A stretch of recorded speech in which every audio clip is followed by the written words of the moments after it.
God have mercy upon us.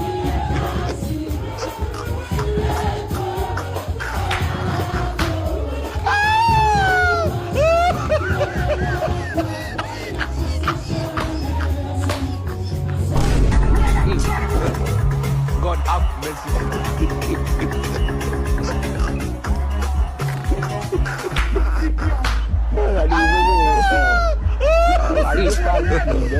God have mercy upon us.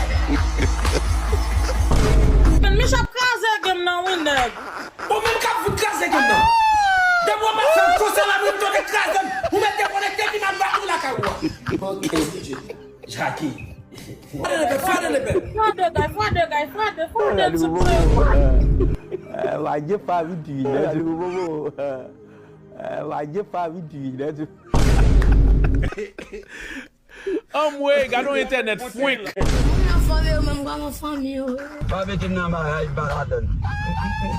Mlade pot la m'a coûté ou nous mettre un papa